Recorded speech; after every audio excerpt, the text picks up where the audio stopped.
The eternal war, the darkness of space lit up with red and blue laser fire. Two massive fleets faced each other across the void. On one side, the sharp metal ships of the Zorathians gleamed like silver knives. On the other side, the curved organic vessels of the Velkons pulsed with strange purple light. This was not a new battle. This was not even a recent war. This war had been going on for 10,000 years. Captain Drex stood on the bridge of his Zorathian warship. His scaled green skin reflected the glow of weapon displays. His yellow eyes were cold and hard. He had been fighting the Velkons since he was born. His father fought them. His grandfather fought them. His great-grandfather fought them. Fire all weapons, Drex ordered. His voice was calm. This was just another day. Across the battlefield, Queen Zithara commanded the Velkon fleet. Her forearms moved quickly over the control crystals. Her insect-like body was covered in natural armor. She clicked her mandibles together. The sound meant anger in her language. The Zorathians attack again, she hissed. We will crush them as we always do. But neither side would win today. Neither side ever won. That was the terrible truth of this war. Every battle ended the same way. Both sides lost ships. Both sides lost soldiers. Both sides retreated. Then they built new ships and came back to fight again. The space between the two fleets was filled with debris. Broken ships from yesterday. Destroyed weapons from last week. The wreckage of battles from 100 years ago still floated here. This sector of space had become a graveyard, far away from the battle. In a massive space station, the Galactic Council was meeting. 12 different alien races sat around a circular table. They all looked tired. The Zorathian-Velkon war continues, said Ambassador Trell. He was a tall, thin alien with blue skin. It has been 10,000 years. When will it end? Never, replied Councillor Mora. She was an older alien with grey fur. We have tried everything. Peace treaties, trade agreements, mediators, nothing works. Do they even remember why they started fighting? Asked another councillor. Nobody answered. The truth was nobody knew. The war was so old that the original reason was lost to history. The Zorathians said the Velkons attacked first. The Velkons said the Zorathians were the aggressors. Both sides had their own version of history. Both sides believed they were right. The worst part was not the fighting. The worst part was that both races had built their entire civilization around war. Zorathian children went to military school at age 5. Velkon babies were trained to fight before they could walk. Their economies produced weapons. Their art celebrated battles. Their heroes were all warriors. Peace was not just difficult for them. Peace was impossible. They did not know how to live without war. We must try again, said Ambassador Trell. We cannot give up. But his voice had no hope in it. The council had been saying the same thing for thousands of years. Back at the battlefield, something strange happened. A new ship appeared. It was small, much smaller than the warships. It was white and sleek. It did not look like a military vessel. It did not look like it had any weapons at all. Captain Drex saw it on his scanner. Unknown ship entering the combat zone, his officer reported. Queen Zithara also detected the vessel. What is that? She demanded. Is it Zorathian? Negative, my queen. It is not one of ours. Both fleets stopped firing. This was unusual. Nothing ever interrupted their battles. Both commanders were curious and suspicious. The small white ship broadcast a message on all frequencies. The voice was calm and female. It spoke in perfect galactic standard language. This is Ambassador Sarah Chen of the Human Federation. I am requesting permission to approach both fleets. I am unarmed. I come in peace, human. Captain Drex had heard of humans. They were a young race, new to the galaxy, weak, soft. They had no claws, no natural armor, no venom. What do humans want here? I do not know, his officer said. But they are in the combat zone. Should we destroy them? Drex thought about it. The humans were not part of this war, but they were interrupting it. That was strange. On the Velkon flagship, Queen Zithara was thinking the same thing. Humans are small, weak. Why would they come here? This is a war zone. They will die. The small human ship moved slowly between the two massive fleets. It looked like a tiny white bird flying between two storm clouds. Sarah Chen's voice came through the speakers again. I have a message for both the Zorathians and the Velkons. A message that will change everything. A message about this war. Captain Drex leaned forward in his command chair. Queen Zithara's antennae twitched with interest. What could this weak human possibly say that would matter? What did she know about their eternal war? The entire galaxy was about to find out, and nothing would ever be the same again. The impossible solution, Sarah Chen's small ship, floated in the deadly silence between two war fleets. Any moment either side could fire. One shot would destroy her ship instantly. But Sarah was not afraid. She had a plan. Ambassador Chen. Captain Drex's voice crackled through the radio. You have 30 seconds. Speak quickly or leave. This is a battlefield, not a meeting room. Sarah took a deep breath. I need to meet with both commanders. Face to face. On neutral ground, there was silence. Then Queen Zithara's clicking voice responded. Impossible. We do not meet with Zorathians. We only kill them. And we do not negotiate with Velcons, Captain Drex added. His voice was hard as steel. The only conversation we have is with weapons. Sarah expected this. She had studied both races carefully. She knew their pride. She knew their hatred. But she also knew something else. Something important. Then you will fight forever, Sarah said simply. Your children will fight. Their children will fight. In 10,000 more years, you will still be here killing each other. Is that what you want? Better to fight with honor than surrender with shame, Queen Zithara replied. I am not asking you to surrender, Sarah said. I am asking you to listen. Just listen. What can you lose by hearing me speak? Captain Drex looked at his tactical screen. The human ship was so small, so vulnerable, yet this human woman showed no fear. That was interesting. Zorathians respected courage. 1 hour, Drex said finally. I will meet you at the old station on Sector 7, but I will bring my guards. And my weapons. Queen Zithara clicked her mandibles. She did not want to agree, but curiosity was growing in her mind. What could this human possibly know? I will also come, she said. But if this is a trap human, I will personally tear you apart. Understood, Sarah replied calmly. See you in 1 hour. The old station in Sector 7 was abandoned. It had been a trading post once before the war reached this area. Now it was just empty metal corridors and broken windows. Sarah walked through the main hall. Her footsteps echoed in the silence. She set up a table with 3 chairs. She placed a small device in the center. It was a holographic projector. Then she waited. Captain Drex arrived first. He was over 7 feet tall. His green scales looked like armor. His claws could crush metal. 6 Zorathian soldiers surrounded him, their weapons ready. Human, Drex said, looking down at Sarah.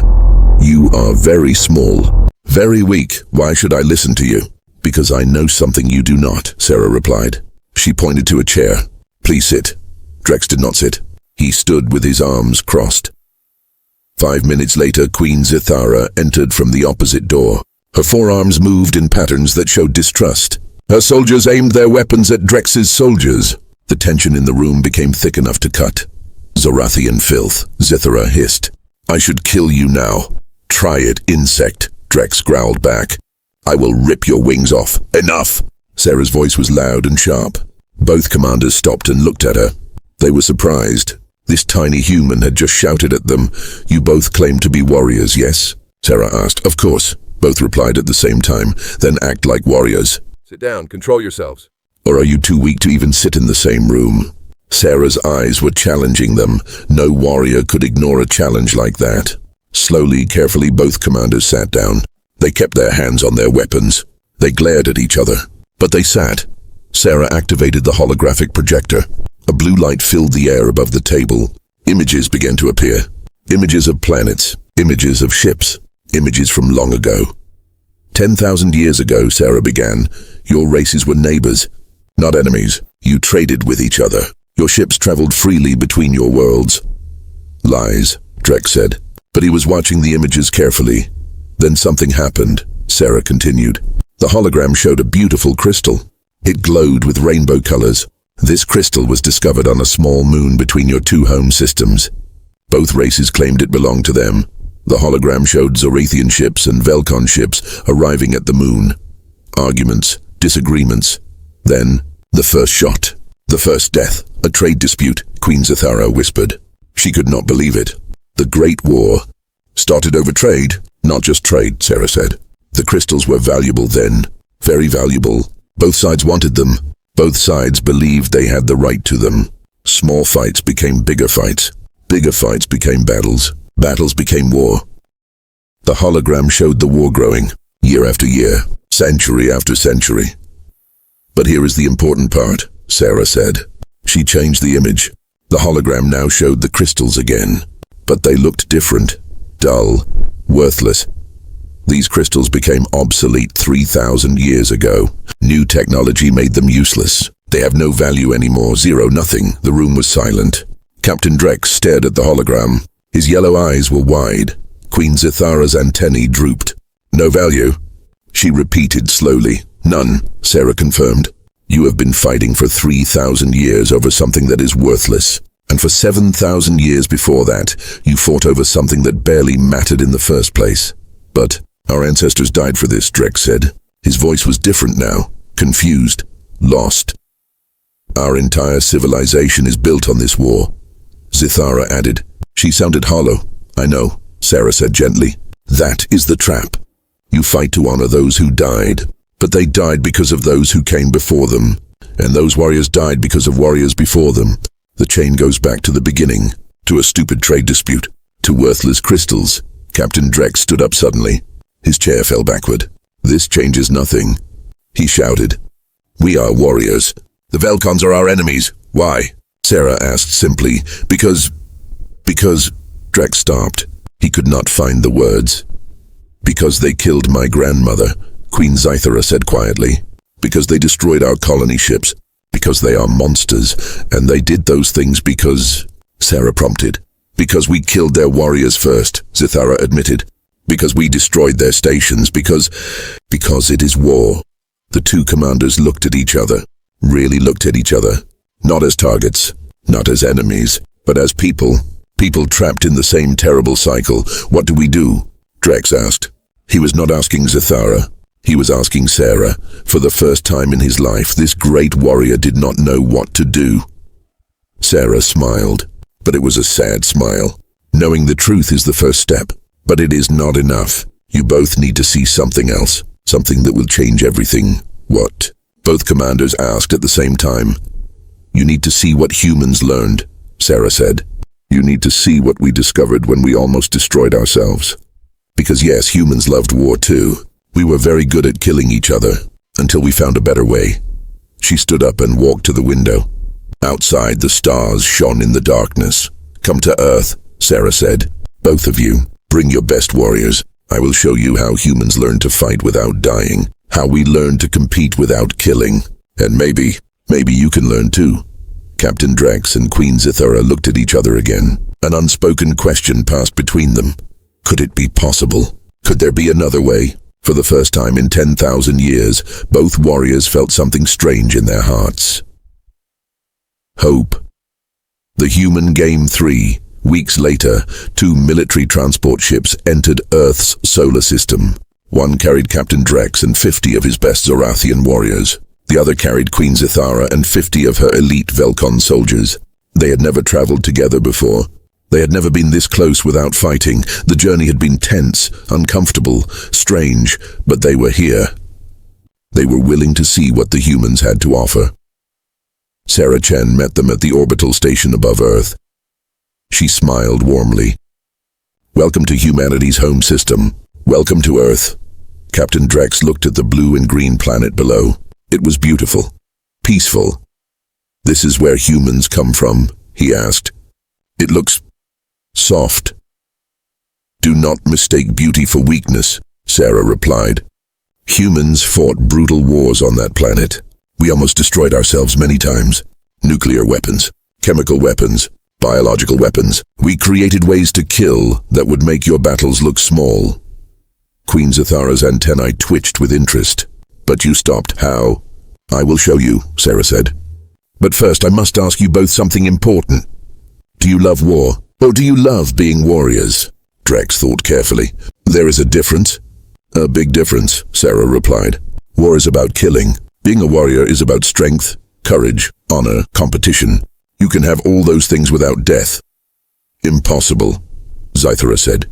Warriors fight. Fighting means killing. Sarah's smile grew wider. Come with me. Let me prove you wrong. The shuttle landed in a massive stadium. Drex and Zithara had never seen anything like it. It was huge, bigger than some spaceships, and it was filled with thousands of humans. All of them were shouting, cheering, waving flags and banners. "What is this place?" Drex asked. His hand moved to his weapon instinctively. So many humans. Was this an ambush? "This is called a sports stadium," Sarah explained. "Today there is a championship game. The two best teams in the world are competing for the title." "Competing for what?" Zithara asked. "Territory, resources. For glory," Sarah said simply. "For honor. For the right to call themselves the best." She led them to a special viewing box. Below on a green field, two teams of humans were warming up. They wore different colored uniforms. One team in red, one team in blue. "This is called football," Sarah explained.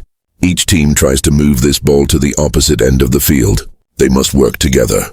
Use strategy. Show strength and speed. The team with the most points wins." Captain Drex watched as the game began. The humans ran fast. They tackled each other hard. Bodies crashed together. Players fell and got back up. It was violent, aggressive, competitive. "But where are the weapons?" Drex asked. "There are no weapons," Sarah replied. "Just skill. Just strength. Just strategy." Queen Zithara leaned forward. Her 4 eyes focused on the field. "That player just knocked down 3 opponents." "That was impressive." "Yes," Sarah agreed. "He is one of the strongest players in the world. People travel from far away just to watch him play. He is a hero to millions." "A hero?" Drex was confused. "But he did not kill anyone." "He does not need to," Sarah said. "He proved he is better through competition, through skill. Everyone can see his strength. Everyone respects him. And at the end of the game, both teams will shake hands. They will respect each other. Tomorrow they will go home. No one will die. But everyone will remember this battle." The game continued. The score changed. One team was winning, then the other team came back. The crowd roared with every play. The excitement was electric. The Zorathian warriors were watching closely now. They understood competition. They understood the desire to prove yourself. They understood why these humans were fighting so hard. The Velcon soldiers were clicking their mandibles in a rhythm.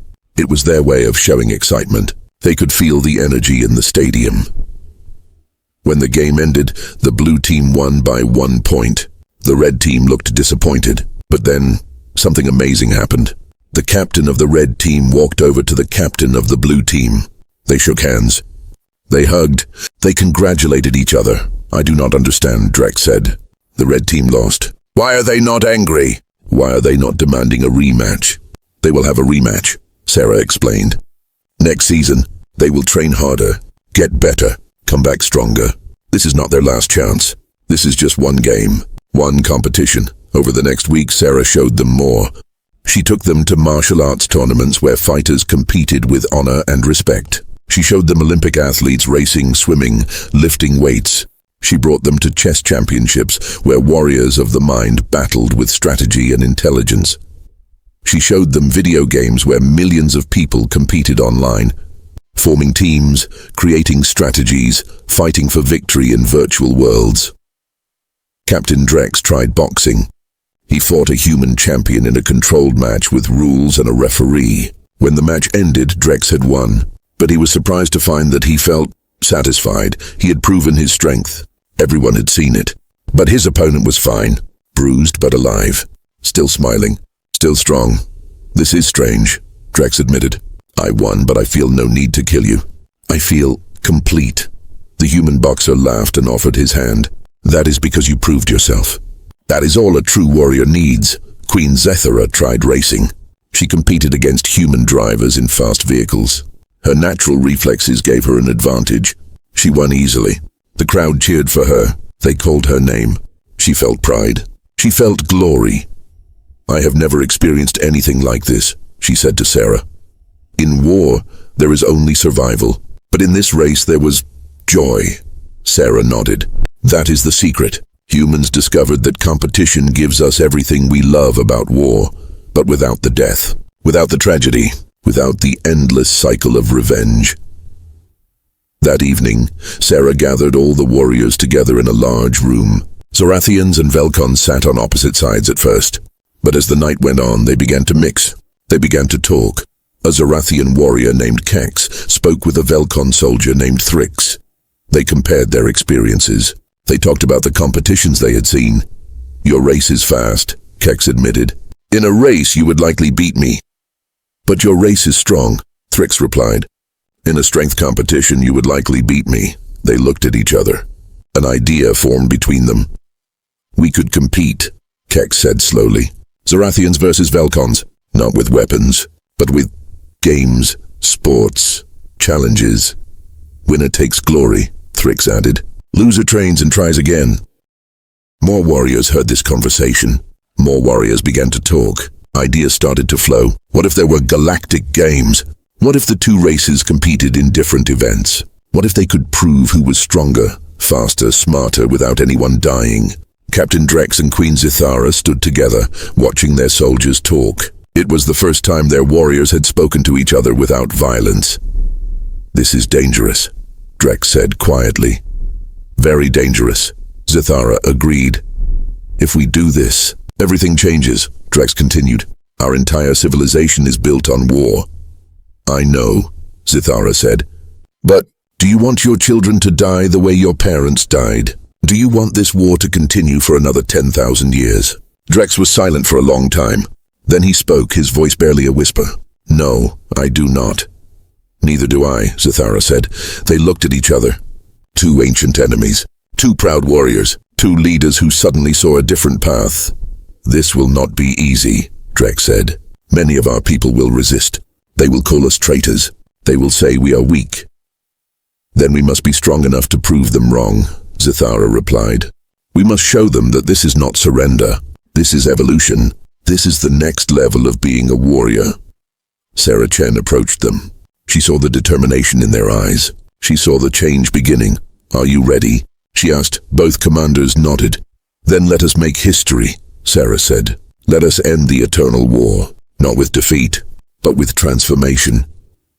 But none of them knew what was waiting back home. Not all warriors wanted peace. Not all soldiers wanted change. Some preferred death to dishonor. Some preferred war to anything else. The hardest battle was still ahead, and it would test everything they had learned. The breaking point, the news spread across the galaxy like fire. Captain Drex and Queen Zithara were returning home. Together. They had an announcement that would change everything. The Galactic Council watched with hope. Could it be true? Could the eternal war finally end? But not everyone wanted peace. General Vrak sat in his command room on the Zarathian homeworld. He was old, scarred. He had fought the Velcons for 90 years. War was all he knew. War was all he believed in. Drex has gone soft, Vrak growled to his officers. He spent time with humans. Now he talks about games and sports. This is weakness. This is betrayal. Around the table, 5 other commanders nodded. They were the old guard, the true believers. To them, peace was the same as surrender. "What should we do, General?" asked Commander Reth. Vrak's yellow eyes glowed with anger. "We remind them what it means to be Zarathian. We remind them that warriors do not play games. Warriors fight, warriors kill, warriors win." On the Velcon homeworld, a similar meeting was taking place. High Commander Zyrax clicked her mandibles rapidly. She was furious. "Queen Zithara has dishonored us all," Zyrax hissed. "She sits with Zarathians. She watches them play games. She forgets the millions of Velcons who died fighting these monsters." The other Velcon commanders agreed. They were the hardliners, the ones who believed that war was sacred, that peace was impossible. "The Queen has lost her way," said Sub-Commander Thex. "We must act, for the honor of our people." "Agreed," Zyrax said. "Send word to our fleet. Prepare for one final strike. We will show the galaxy that Velcons do not surrender. We do not play games. We conquer or we die." Captain Drex and Queen Zithara traveled together on a neutral transport ship. Sarah Chen was with them. They were heading to Space Station Unity, a civilian station that floated between the two home systems. It was the perfect place to make their announcement. The station was huge. Thousands of civilians lived there. Traders, families, scientists, engineers, people from dozens of different races. They had learned to live together in peace while war raged around them. "This is where we will make our speech," Sarah said. "The entire galaxy will be watching." Drex looked out the window at the station. He saw Zarathian children playing with Velcon children in the observation dome. He saw adults from both races working together, eating together, living together. "Look at that," Drex said quietly. "They do not hate each other. They do not even think about the war." "Because they never learned to hate," Zithara replied. "They grew up here, together. They only know peace." "Then we must give all our people what these children have," Drex said. "We must give them a future without war." The transport ship docked with the station. Security was tight. Both Zorathian and Velcon guards were present. They kept their distance from each other, but they did not fight. This was neutral ground, sacred ground. Sarah led them to the main assembly hall. A stage was prepared. Cameras from every major news network in the galaxy were pointed at it. Billions of people would watch this broadcast. "Are you ready?" Sarah asked. Both commanders took a deep breath. They nodded, but they did not know that General Vrak's fleet was approaching from one side, and High Commander Zyrax's fleet was approaching from the other. Both fleets were moving in stealth mode. Both had the same target. Space Station Unity. Drex and Zithara stepped onto the stage together. The crowd in the assembly hall gasped. A Zorathian commander and a Velcon queen, standing side by side. It was unthinkable. "People of the galaxy," Drex began. His voice was strong, confident. "For 10,000 years, Zorathians and Velcons have been at war. Today, that war ends." The crowd was silent, shocked. Zithara spoke next. "We have learned the truth about our war. We have seen a better way. We will no longer kill each other. Instead, we will compete. We will challenge each other in games, in sports, in contests of skill and strength. We will prove who is better without death, without destruction. This is not weakness," Drex continued. "This is evolution. This is the next step for warriors. We will create the Galactic Games, an arena where all races can compete, where the best can prove themselves, where glory is won through skill, not slaughter." The crowd erupted. Some cheered. Some cried. Some could not believe what they were hearing, but then alarms started blaring. Red lights flashed throughout the station. "Warning," the automated system announced. "Multiple hostile fleets approaching. All personnel evacuate immediately." Sarah's communicator buzzed. She looked at the screen. Her face went pale. "No," she whispered. No, and what is it?" Drex demanded. "Your military forces," Sarah said. "Both sides. They are attacking. They are attacking this station." Zithara's antennae drooped in horror. "There are thousands of civilians here, children, families." "They do not care," a voice said over the loudspeaker. It was General Vrak. "Captain Drex, you are a traitor. You have dishonored our people. This ends now. All Zorathians will evacuate. Then we will destroy this station and everyone on it." Another voice joined in. "High Commander Zyrax, Queen Zithara, you have forgotten what it means to be Velcon. We do not make peace with our enemies. We destroy them. All Velcons will evacuate. Then we will finish what should have been finished 10,000 years ago." The station erupted into chaos. People were screaming, running. Parents grabbed their children. Workers abandoned their posts. Everyone rushed toward the evacuation ships, but there was a problem. There were not enough ships. Not enough time. Thousands of people would be left behind when the attack began. Drex looked at Zithara. She looked back at him. They both knew what had to do. "Contact your loyal ships," Drex said. "The ones who came with us to Earth. Tell them to get here, now." "Already doing it," Zithara replied, speaking rapidly into her communicator. Sarah was working her controls frantically. "I am calling for human assistance, but we are far from Earth. It will take time." "We do not have time," Drex said. He turned to his personal guards. "Get to your ships. Protect the evacuation vessels. Do not fire on the Velcons unless they fire first." Zithara gave similar orders to her soldiers. "Protect the civilians, all civilians. Zorathian, Velcon, human, everyone. That is your mission." The warriors hesitated. "Protect Zorathians and Velcons together?" It went against everything they knew. "That is an order." Both commanders shouted at the same time. The warriors saluted and ran to their ships. Outside the station, General Vrak's fleet arrived. 30 warships, their weapons charged and ready. On the other side, High Commander Zyrax's fleet appeared. 25 warships, also ready to attack. But between the two hostile fleets, something unexpected was forming. The loyal ships that had traveled to Earth with Drex and Zithara were arriving. 10 Zorathian ships, 10 Velcon ships. They positioned themselves around Space Station Unity in a protective formation. And they were mixed together. Zorathian ships next to Velcon ships, working together, coordinating their shields, creating a barrier. What is this? General Vrak roared. Those are our ships, protecting Velcons. Madness, High Commander Zyrax hissed. Our warriors fighting beside Zorathians. This is betrayal. Inside the station, the evacuation was going badly. There were too many people, too much panic. Ships were launching half full because pilots were afraid. Others were overloaded and could not take off. Sarah was in the control room, trying to coordinate everything. But it was chaos. Then she saw something on the scanner that made her heart stop. A civilian transport ship was damaged. It was leaking fuel. Inside were 200 people, half Zorathian, half Velcon. It could not launch, and the hostile fleets were preparing to fire. We have to save them, Sarah said. How? Drex asked. We cannot reach them in time. But a young Zorathian warrior named Kex was listening. He was the same warrior who had talked with the Velcon soldier Thrix on Earth. He grabbed his communicator. Thrix, are you there? Kex called out. I am here. Thrix's voice replied. I see the damaged ship. I see the problem. Can we reach it? Kex asked. If we work together, Thrix said. Your ship has a better tractor beam.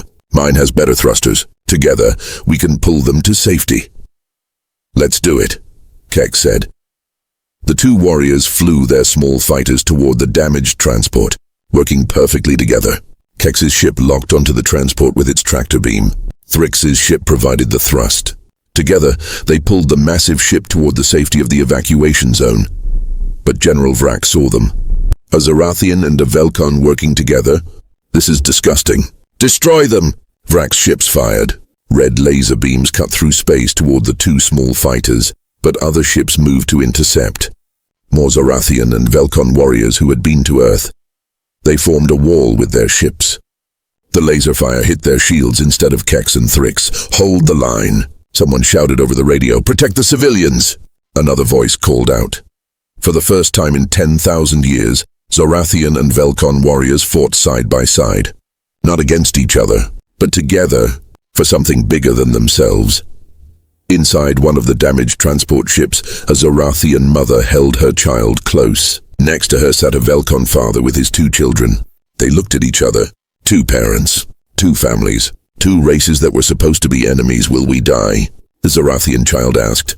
No, the Velcon father said gently.